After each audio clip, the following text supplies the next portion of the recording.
our students can customize the program depending on their career goals. A good opportunity for you to get the experience and take it with you to the company where you're going to be working afterwards. Well, at ESADE, we are offering MSc programs. We have currently 7 programs, so they all have a specific focus. We have the Master in International Management, in Finance, we have Innovation Entrepreneurship, we have Sustainability, which is a new master that we started this year. Then we have Business Analytics, and then the Master in Marketing. Also offering the SAMS, which is a master that ESADE is the only school in Spain that is part of the SAMS organization. Of course, going to the full-time MBA. And then our executive MBA.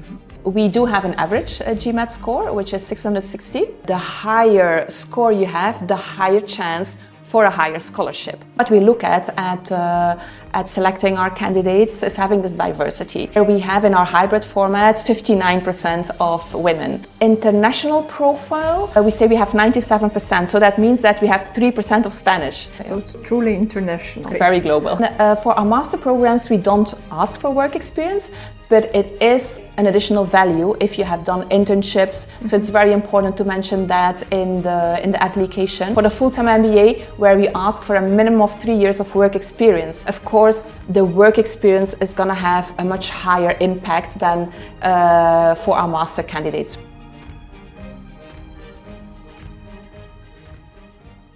Hi, this is Lana from 700 Plus Club, and today we have an amazing guest with us.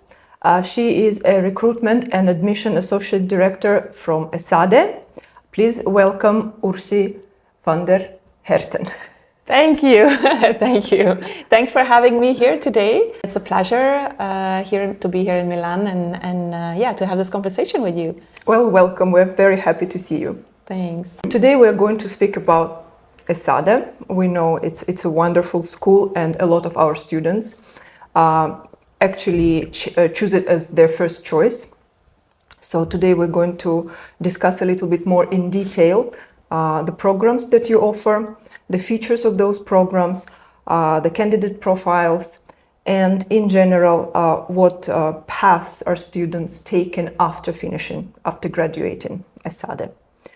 I would start by just getting maybe some general information about the master's programs that ESADE offers.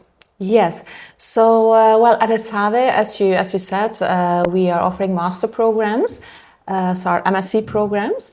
We have currently 7 programs, plus the SAMS program, so they all have a specific focus.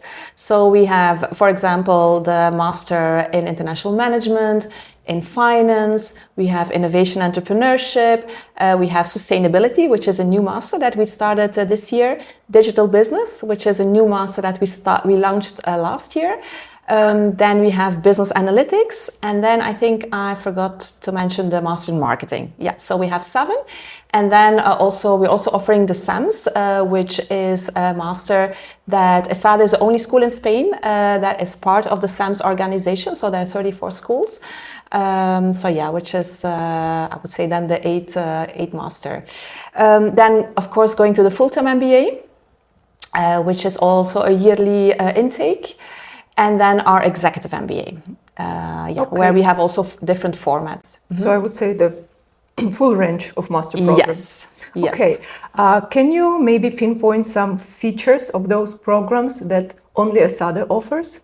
Yes. So I would say if we have a look at all our programs, I think the first thing that I would like to mention, because I think it's quite different from maybe programs that other schools are offering, is the way you can customize it. So maybe first focus on the master programs, and then I can tell you a bit more about full-time MBA. So of course the masters is structured in different terms, where all our masters have the same structure. So it's a 1-year program where you start in September, you finish in June, with then an option to do an internship at the end, like a 2 or 3 month internship. So if we go and have a look at 1 year, so there are 3 terms where we have courses, specialized courses, and then elective courses. Mm-hmm. So what makes it interesting here that our students can customize the program depending on their career goals, if we go to the last term and we come to the electives, they can choose electives from their program. So for example, I'm doing the Master in Finance. I can choose electives that are specific finance related, but I can then also choose electives from another program. So just for you to say, okay, I want to go and direct my career into that direction. Maybe it's interesting for me to do some entrepreneurship electives or some management or, well, sustainability. So this is a way to customize. In the program, we also have a study tour that students can do, which gives them, of course, more exposure internationally, which is organized with our partner schools that we have around the world. So we have about 14 study tours week long, where again they can choose to do a study tour which is focused on their program, but also a study tour from another program. And then of course we have all the students have to do a business project at the end. It can be a business project, an internship, related in company project we call it, or a thesis. So there again they have the choice. And then also I think what is quite interesting here is that our program is very practical. So each program has one or two different projects that are directly in partnership with a company. So real live projects with challenges that our companies are facing, where our students are going to be working in team. So this is, I would say, the structure of our master programs. So if we have a look then at the full-time MBA program, our students have the flexibility to choose in between 3 formats. They don't have to do that at the very beginning when they start the program. So after the first term, they can decide then if they want to stay for 12 months, 15 months, or 18 months. So if the students want to do an internship or an exchange program, they will then choose to do the 15-month format. If they want to do an internship and an exchange program, they will then choose to do the 18-month. They also have the possibility to do 2 internships, or some of the students even choose 3 internships, depending on the duration of the internship, and then go for the 18-month program. So if we have a look at the 12 months, which is then the standard program, which is going to be the same for everybody, the program is divided in 3 terms, just like our master programs. And there again, in the last term, our students can then customize their MBA experience with electives, where they then can decide, okay, we've gone to 2/3 of the program, taking account the progress that we've made with our career team, and we have like now a good idea where we want to go into our career. They can then choose the electives that will help them to get on that path. Excellent. So out of curiosity, we're seeing the trend towards shorter MBAs. Normally 12 months would be the prevalent student's choice. Is it the same in your experience? Well, I must say that most of our students, they want to get the most out of it because it's a one of your life experience, right? So and I always suggest, okay, if you can, go for the full experience. So I would say that generally, those students that are choosing to do the 12 months might be those students that are coming from a family business and they want to go back as soon as possible back to the family business, or some of them that are sponsored by a company that say, okay, we need to go back to the company. Now, I would say the advantage then of doing an exchange program, you might say, okay, I'm interested in working in the States, get career opportunities, and I see myself after the MBA living and working in the States. So then the advantage of doing an exchange program would be, okay, I'm going to go and I'm going to be 3 months studying at a partner school. I'm going to have contact with the alumni network of the school, the career services of that school, the business relations of that school. So it's going to give you an extra value and exposure to, that continent or country where you would like to be professionally afterwards. And then the advantage of doing an internship, of course, it gives you exposure to companies where you might end up working afterwards, right? So a good number of our students are being hired afterwards by the company where they're doing their their internships. So a good opportunity for you to give yourself exposure, to get the experience, and take it with you to the company where you're going to be working afterwards. Yeah. Great, thank you. Another question that I had about the SEMS programs. You mentioned you are the only school in Spain who is a part of this program. What are the specific requirements for the candidates who want to apply to SEMS? Yes, so the requirements are quite strict. So it's I would say an elite program, right? So there's a limited number of candidates that can be chosen. So first of all, if you're interested in doing the SEMS program, we ask you to apply for it at the very beginning, together with your first master, because the decisions are made at the very beginning before you start your master at ESADE, right? Here, SEMS is like a global network, right? There are 34 schools that are part of it. It's of course international management, but at global level. So if we go and check out the content of the program and we see the management courses that you will have, they're really at a very global level. The interactions with companies, so the SEMS organization has partnership companies that, of course, you as a student will take advantage, because you will be interacting, you will be doing projects with those companies. And of course, you're going to be part of the SEMS organization and alumni network, which is also a worldwide network. They're doing a lot of events. You will also you will be part of that second alumni network. The way to structure the program is that you will do one term at ESADE. The second term would be in one of the partner schools. And then a part which will be for you to do a global internship. Yeah. And the requirements for the students who want to apply? Yes. So what we look at, of course, are, I would say, the same requirements that we need for admissions to our master programs. Of course, additionally to that, we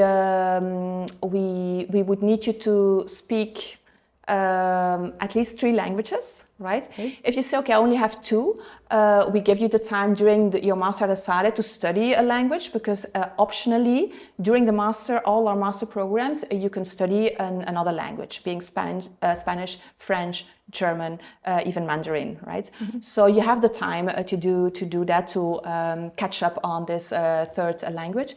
Of course, the GMAT score is going to be important. So we are, I would say, stricter. We also ask from the candidates to have an international exposure.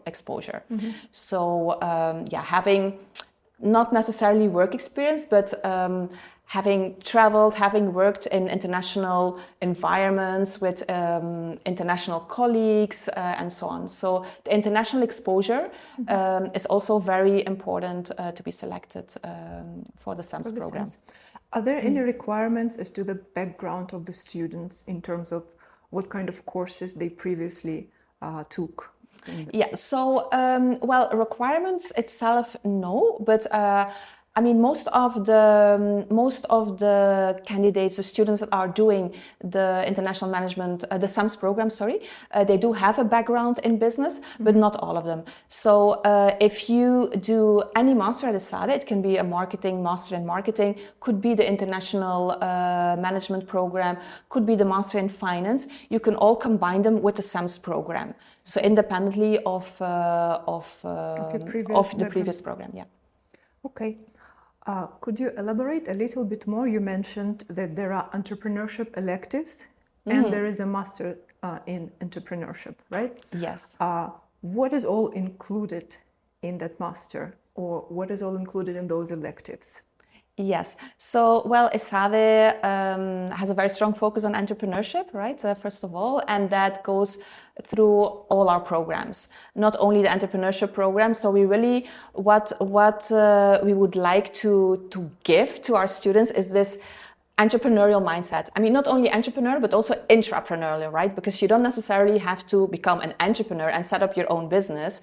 So the entrepreneurship skills are also needed in all kinds of sectors and companies, right? So this is something that we want to give to our students. And that's why those entrepreneurship electives are present in our master programs, but then also in our full-time MBA program. So there are a lot of options for you to get this knowledge with you.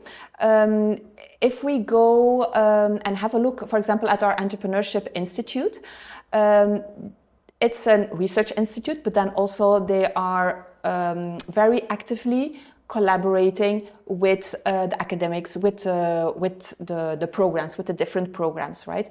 So if a student, for example, is doing the Master in International Management or is doing the MBA program and is interested at the site or at the same time has an idea to build his or her company, they can work together with the Entrepreneurship Institute. They have like a program that is going on from January until August that starts with the ideation and takes them through the entire process of setting up a business, with then the option of doing an accelerator program during the summer, which is managed by our eWorks, eWorks, which is part of our Entrepreneurship Institute.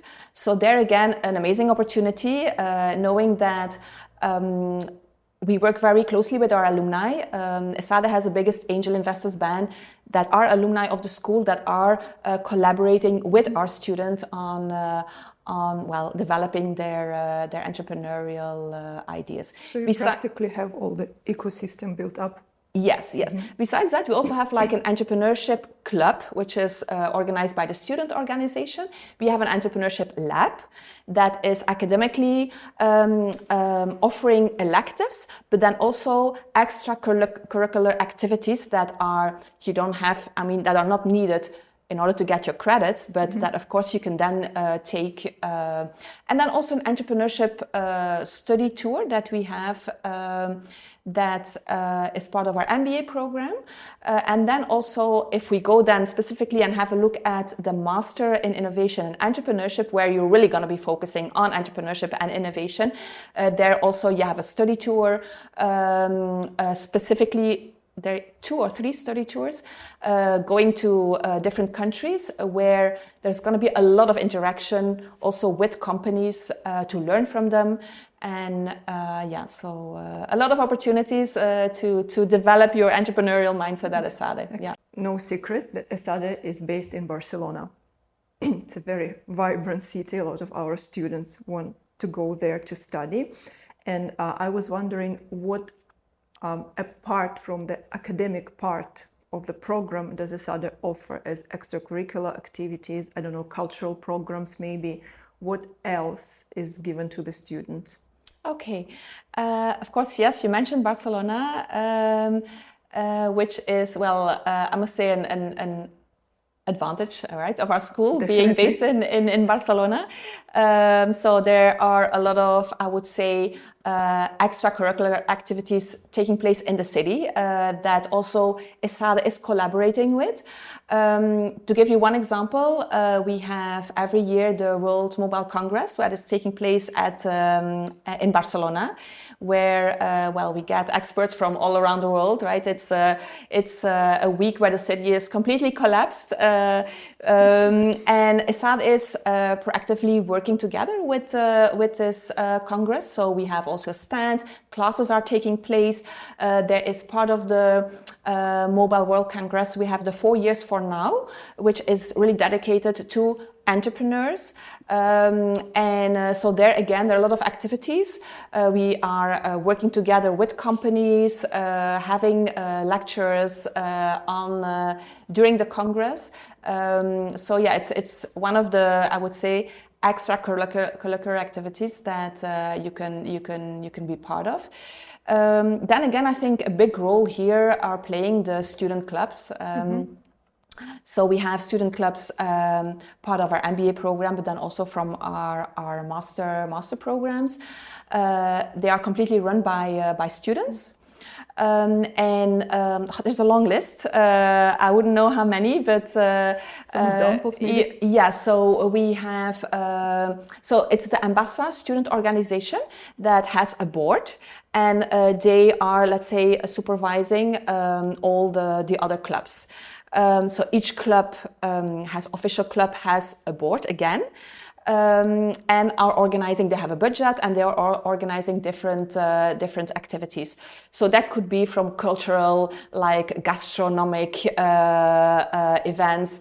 That could be also study tracks that are organized together with our career team.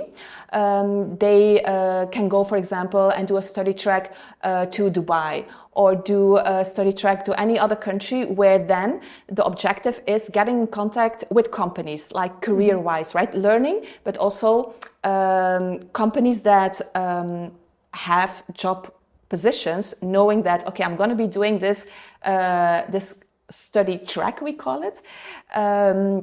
Knowing that you're going to be interacting with companies and having opportunities to do interviews for after your MBA.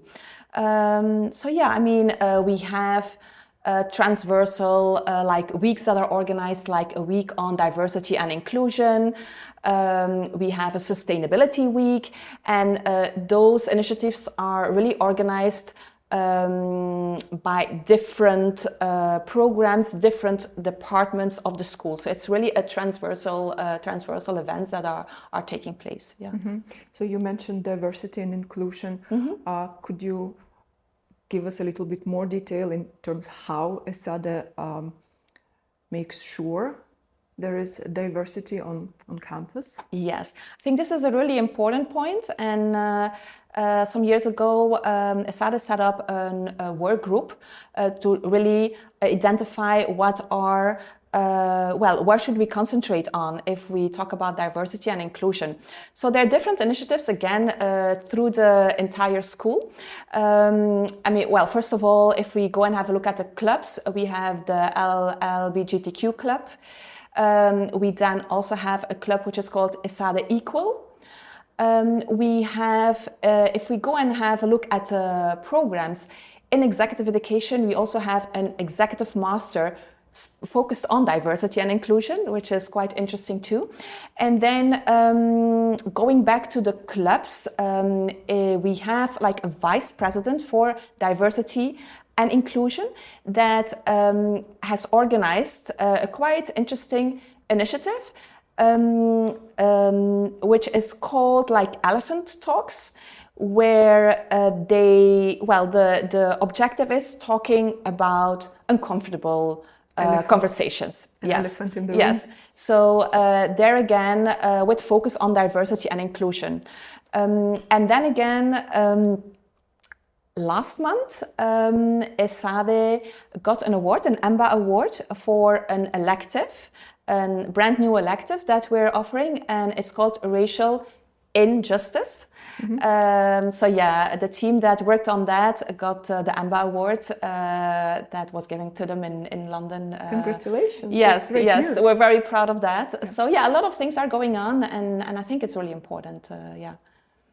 How does let's say the average class or batch look like?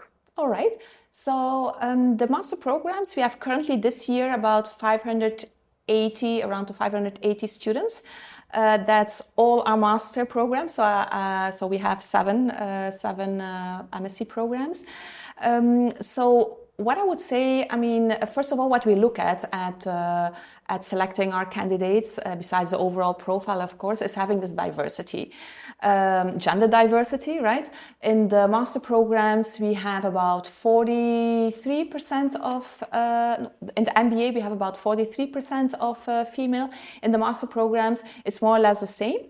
Mm-hmm. And then what we're very proud of is our executive MBA, where we have in our hybrid format 59% of women. Wow, more power to women. Yes, yes. So that we really make a lot of efforts to attract more women to all our programs.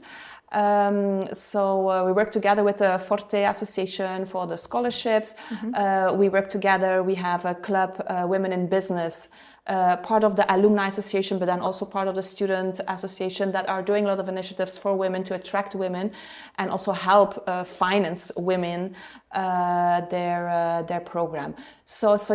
Diversity, gender diversity, and then also if we look at the nationalities. In our master programs, we have 73 different nationalities. In the MBA program, which is a group of 182 students, we have about 44 different nationalities. A very good representation. If we have a look at the MBA program, then there's like kind of equal representation from Latin America, Europe, Asia, and then of course also Africa, United States, Middle East. But I would say, like, if we look at where are most of your students are coming from, would be those three. Then, if we have a look at the master programs, we have, of course, a high representation from Europe. There we have more than 70% of our students coming from Europe. And then in international profile, for the MBA, we say we have 97%. So that means that we have 3% of Spanish. In the master programs, it's about 93, 94. So also we really do this effort on maintaining the diversity nationality-wise in class, right? Because you might find in some countries where you have a much higher representation of students from that country. So no, we really take that in account. So it's truly international. Yes, very global. So what is that you're looking for in your ideal candidate? So, it's an overall evaluation, of course. And, starting with academic background, the GPA and the GMAT score, of course, are important. For our master programs, we don't ask for work experience, but it is, I would say, an additional value if you have done internships. So it's very important to mention that in the application, right? For the full-time MBA, where we ask for a minimum of 3 years of work experience, but where the average work experience is about 6 years, of course, the work experience is going to have a much higher impact than for our master candidates, right? So there, if we have, for example, 2 candidates with an amazing experience and with a somehow lower GMAT, while we have another candidate with not so solid work experience and a higher GMAT, we would prefer the first candidate. So the work experience is really important for our MBA program. Then, of course, what gives the candidate additional value is international exposure. There again, right? So having worked in multinational companies, having worked abroad, having had exchange programs and so on, which will give you an extra push in your application. And then also, your motivation. At the end, it's kind of a win-win, right? Because we want to make sure that our candidates have a good profile, because at the end, our students are going to learn from each other, maybe half or more than what they're going to be learning from professors, right? So it's very important for us to make sure that we have students in class that can offer an interesting experience, but then also we have to make sure that the program can fulfill their expectations, right? Depending on their motivation, where they see themselves in the future, in order to have, motivated students in class, because then at the end, a large part, and we have a really strong focus on teamwork. So the collaborative spirit in ESADE is one of our main values. So of course, yes. So there's going to be a lot of teamwork. A lot of the grades will depend on teamwork. So being a team worker is really important, and we will talk about that during the admissions interview, having examples and go into also your soft skills, right? Team working being one of them, and then also your personal impact.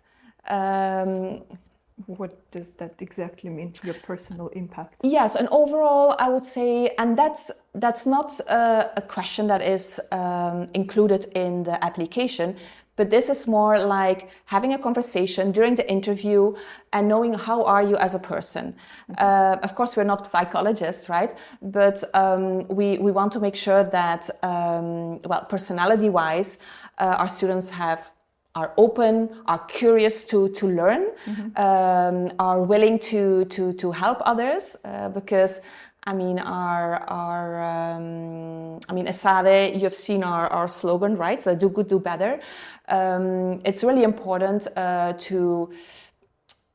to have this, I would say, willingness to create a positive impact on society. So on society, but then also on your peers in class. So yeah, I mean, that's mainly gonna be addressed during the admissions interview. The evaluation. Okay. Us being a test prep company, at the foundation, what is the importance of the GMAT score for a good candidate? Yes, of course, the GMAT is important. And as I mentioned before, well, we don't work with minimum GMAT scores, right? In order to be admitted to the program or to get to the interview. We do have an average GMAT score, which is 660. And I would say the importance of the GMAT score would be higher in our master programs. So pre-experience? Yes, because of we not requiring this previous work experience than in the full-time MBA. But of course, if we then go to the financing and to the scholarships, there again, I mean, the higher score you have, the higher chance for a higher scholarship. So that's why sometimes we do recommend candidates, if we see like, okay, talking about how is the financing gonna happen, and if we see that the scholarship is important, we will then recommend to repeat the GMAT. So this is all like a previous conversation that the candidate is gonna be having with the admissions director. So before going to the committee. So yeah, so we can say, okay, look, during the interview, we're talking about the financing options, and we do see, okay, it is important. Then we could say, okay, we will put it on hold now. We will wait for you to repeat the GMAT and then take your application to the admissions committee. Excellent. So that's a good opportunity for students actually to improve their profile and get some benefits. Can you talk a little bit more about the scholarships that ESADE offers? Yes. And maybe other financing opportunities for the students? Yes. So first of all, we have the Excellence Award Scholarship. And that is being offered for all our programs. So for the master, for the full-time MBA, for the executive MBA. Also executive MBAs. Yes. Get a scholarship. Yes. That's good to know. Yes. So the Excellence Award Scholarship, there are different, you will see, depending on the program that you choose, you will have a list with different titles. So you choose the one that you feel yourself more comfortable with. That could be Women in Business, the Entrepreneurship, the Special Awards. So you choose the one. You will have to write an essay, right? And we will consider then this scholarship once you've been admitted to the program. Then we will have a look. This candidate that has been admitted, did he or she apply for a scholarship? And then we will go through the scholarship and present it to the scholarship committee, which is a separate committee. So it's basically an essay that you will write around the topic of your choice. Now, if we have a look at the amount of this scholarship, goes maximum up to 40-50% of the tuition fee. Of course, it depends on your academic background, on your overall profile, right? That the committee is going to be deciding if the candidate is granted a scholarship and what's going to be the amount of the scholarship. Now, these are the Excellence Award scholarships. Besides that, we also have need scholarships. Those need scholarships can go up to 85% of the tuition fee. So the number of need scholarships that we have available is limited. is quite limited. Besides the overall profile, the committee will also take in account your financial situation. So you will have to provide, you as a candidate, you will have to provide information on your financial situation. All right, so, and also write an essay. This is a different committee and they work with 3 deadlines. And you will have to go, when you're selected by the committee, you will have to go through a separate interview.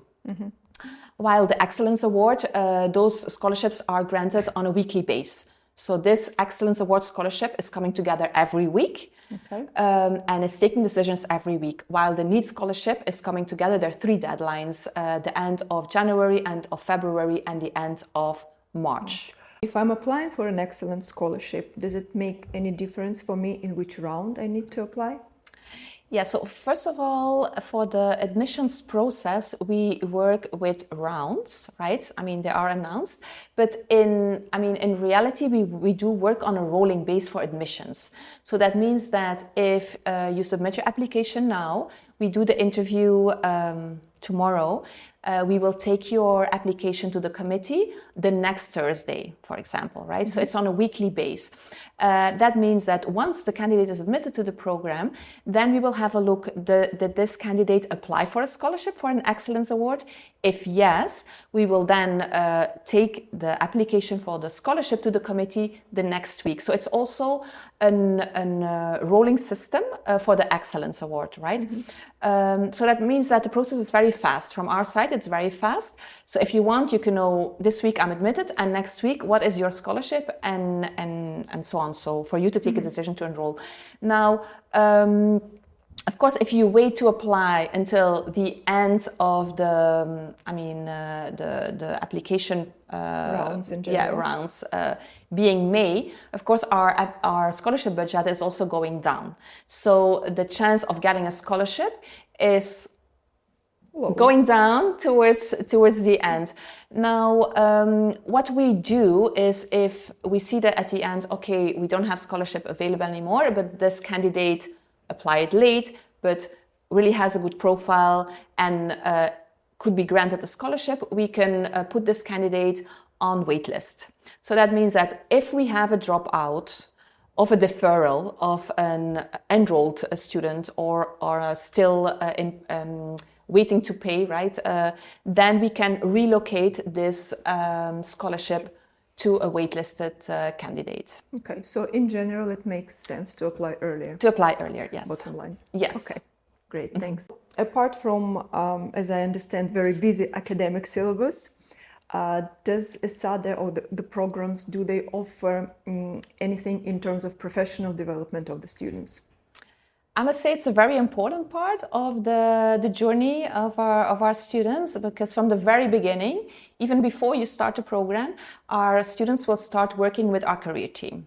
So the career team, I would say it's a team of more than 40 experts. They all are specialized in a specific sector. So specialized on financing, on technology, on consulting, on fast-moving consumer goods, even social impact, international organizations. So there again, our students are working with their career advisors, right, first of all.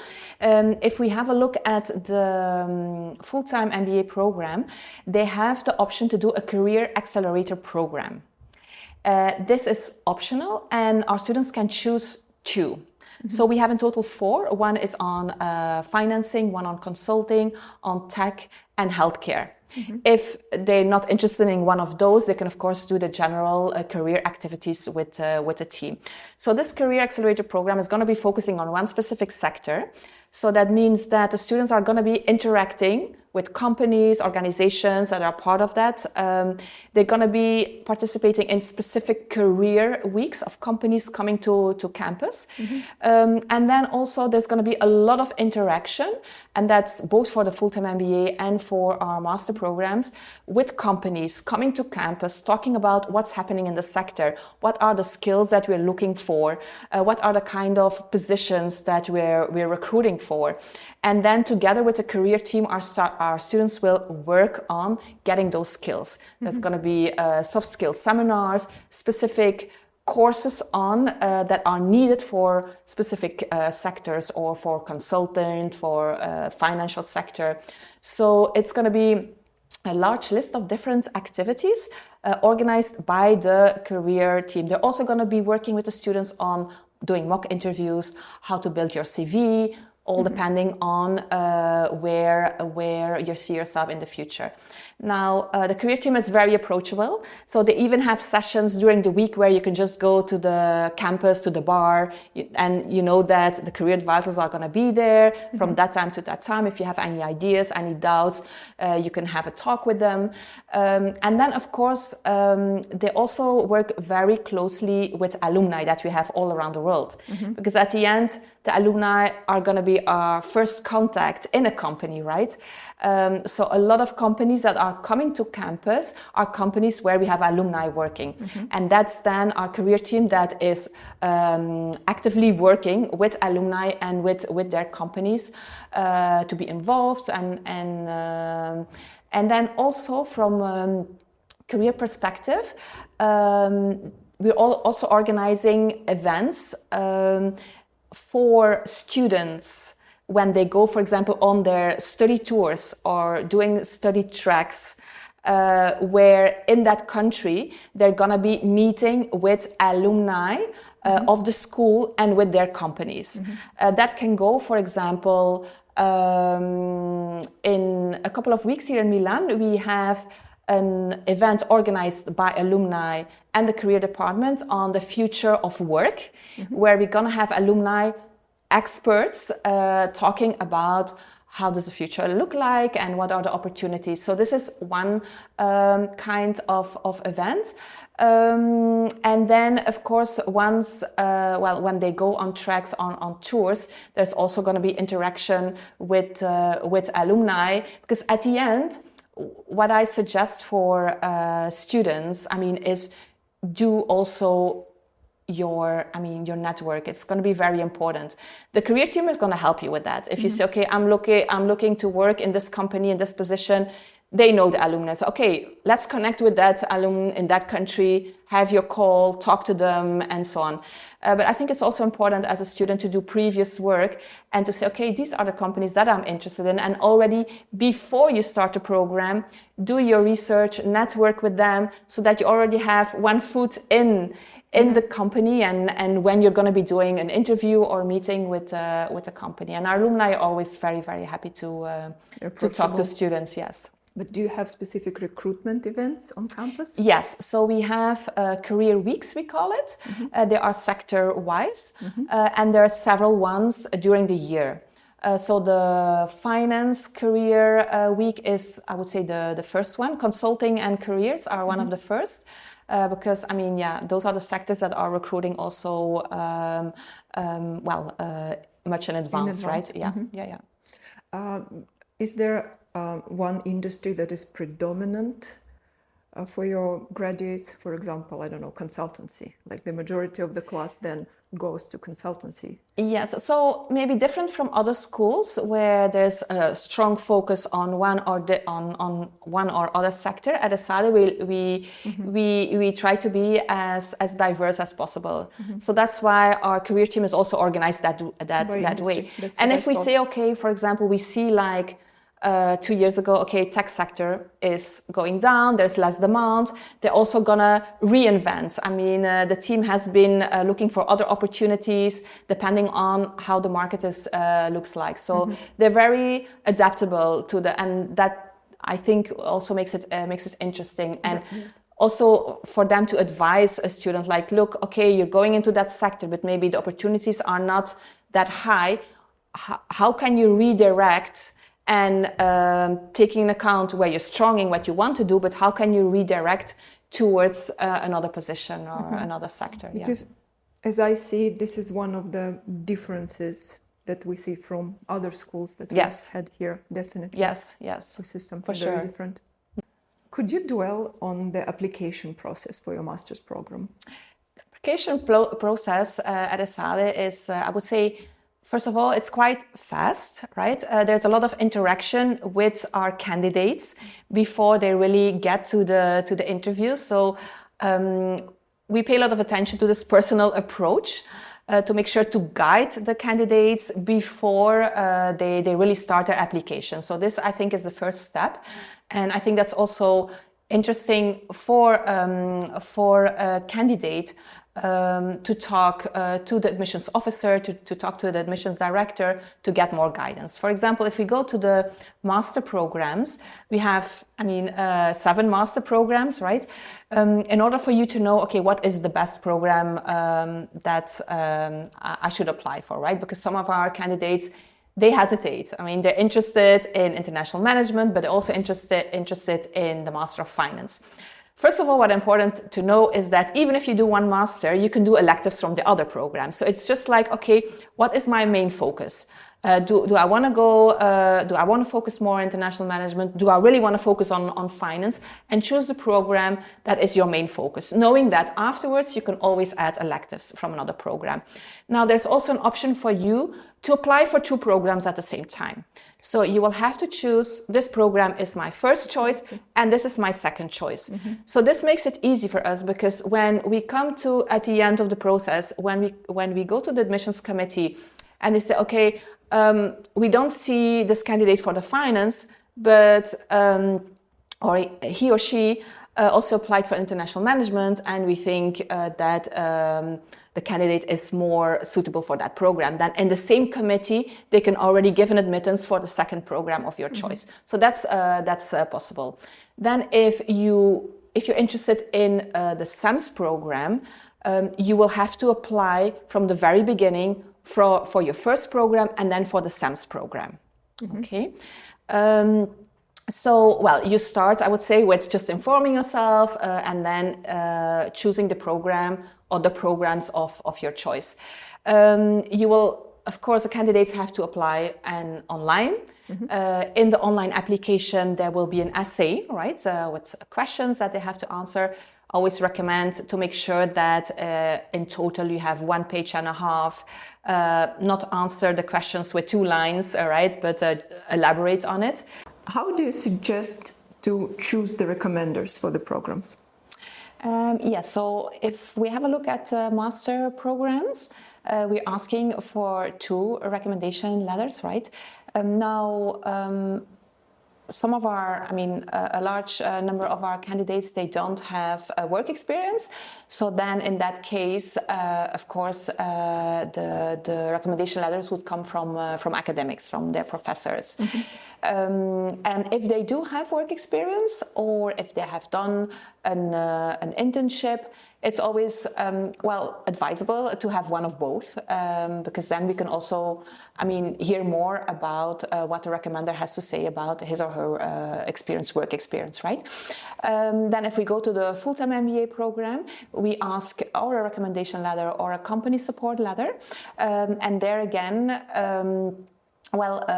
we ask you, we would prefer a recommendation letter that comes from a superior, from a current job, or from a previous job. So superiors. It's always better. Okay, no peers. And those that have worked, because in most, of the cases, they have worked more closely with the candidate, and can also give a more detailed feedback. Okay, thank you. Ursi, it was great to talk to you. Thank you very much for being here. I think we've got a lot of useful insights, and I'm sure a lot of students will apply to ESADE. I hope so. Well, it was a pleasure being here and also sharing, my views about the school and helping, hopefully, candidates with their application for ESADE. Definitely. Thanks a lot. Thank you so much.